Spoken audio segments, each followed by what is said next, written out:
Hey guys, it's David here. As you can see, I'm wearing some bulky glasses. These are my boot camp glasses for you who know me. Um, why am I wearing them? I'm bored. So that's also why I have the camera in a vertical kind of thing. So I wanted to, was bored. I get bored, so I do things. Um, Today, I want to talk about putting names to things, labeling things, doctrine, I guess you could say, also. Um, because I'm reading different Buddhism books, and even in their, you know, be mindful state that they're talking about, they're also labeling things. Do this, here's the path, do this path, do things like this. And whenever you read different Buddhism books, they tend to almost contradict each other, and that defeats the whole purpose of Buddhism, which is letting go of concepts and ideas. Um, it's like, I know a lot of people who aren't religious, but they're better people than those who don't go to church, or those who do go to church every Sunday. And they're not following, a certain, you do all these things, exactly like this. They're following some simple basic rules. And I think that we can get a little too complicated for our own good. I think that's the ego. Um, there's a story of a guy who he he didn't know words. Like, he didn't know how to label things. He didn't understand the concept. And there was a scientist who was really interested about this, and she set out to teach him what things were. And he, every day for 3 years, she'd come meet him at his house, and she would pick up a chair or a book or a pencil and, say chair or pencil. And every day he'd just look at her and had no idea what she was talking about. And then one day she came down and did the same old, routine, book, and it finally dawned on him, and he started crying because he finally got what she was saying. This thing, this weird, flippy thing, is a book. And the program always made it out to be like it was a good story. She had done good. We had made progress here. But I always thought it was upsetting because she like de-enlightened him. She gave him the apple and he ate it, and he woke up to everything, and not in a good way, like the opposite of enlightenment.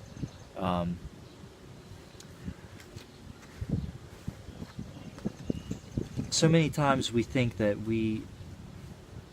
not so many times we do, we think that our way is the right way.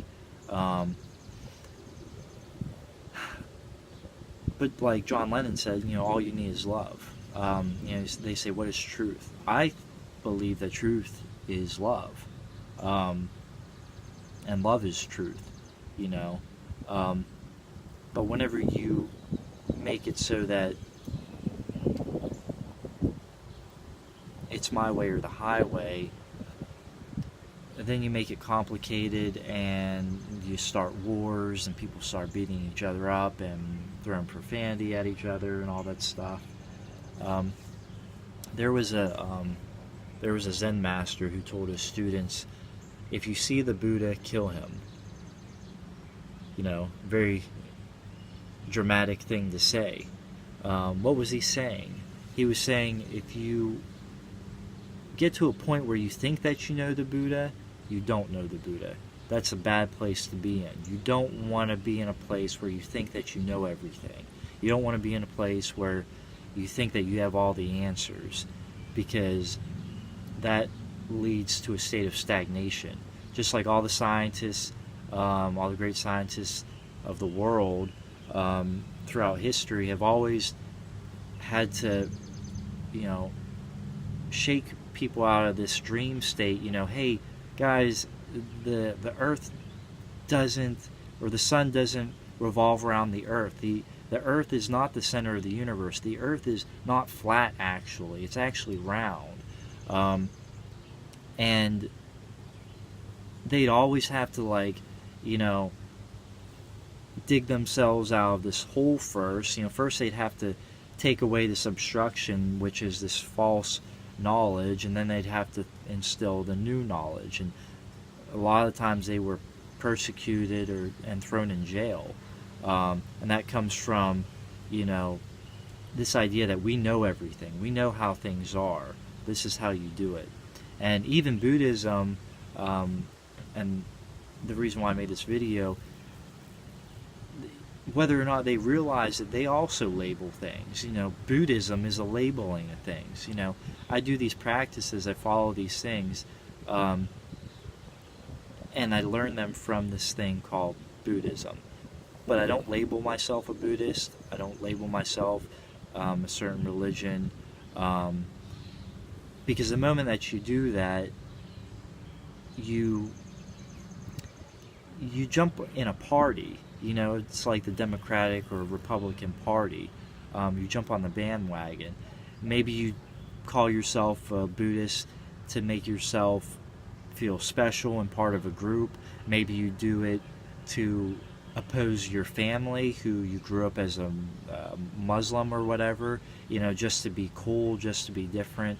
These are wrong ways to go about things, and it hinders your growth. You're not able to go deeper into things.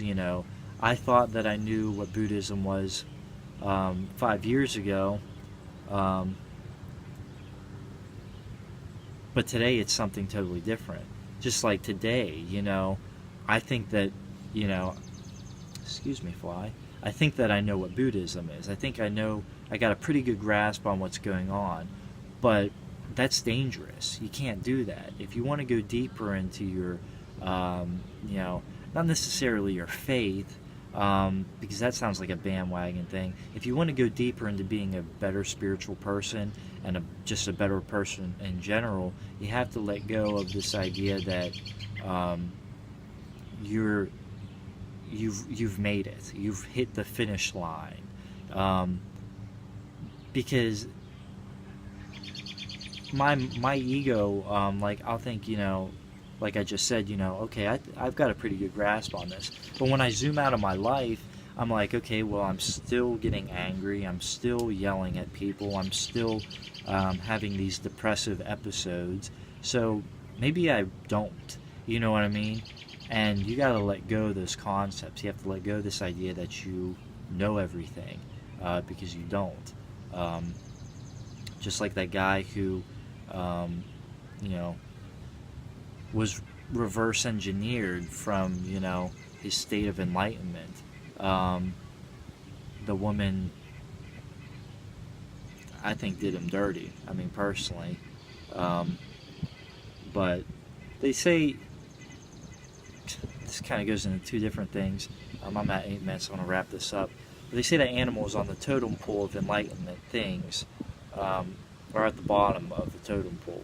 And the idea is that they don't have consciousness to realize their consciousness, to get out of the whirlpool, which is suffering, to get into a state of enlightenment. I know that was a little bit long there, but animals are enlightened.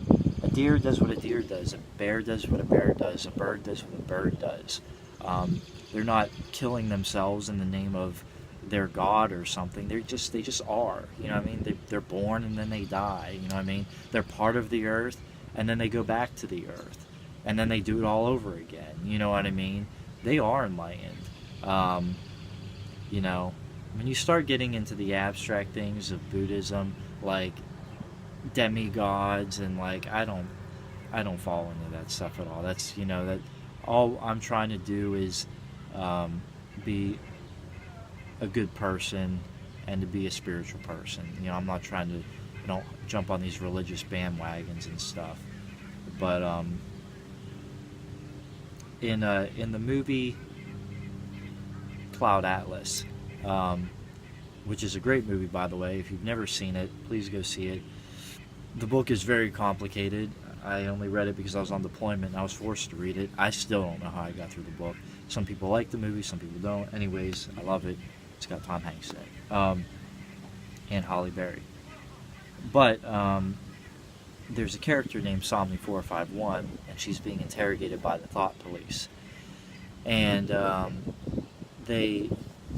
he asks her, what is your version of the truth? And she says, truth is singular. Its versions are mistruths. And with all of the doctrines and all the different schools of Christianity and even the different schools of Buddhism, we think that we know it all. We think that we have the right answer. And if you just follow these things, you'll get to my version of the truth. And it is, that's my version. You're wrong. But truth and love are singular. They're not something that you put in a box and, put a bow on. You can see it everywhere. And that's what she's saying. There's no labeling of this. There's no version of the truth. Truth is singular. Truth is.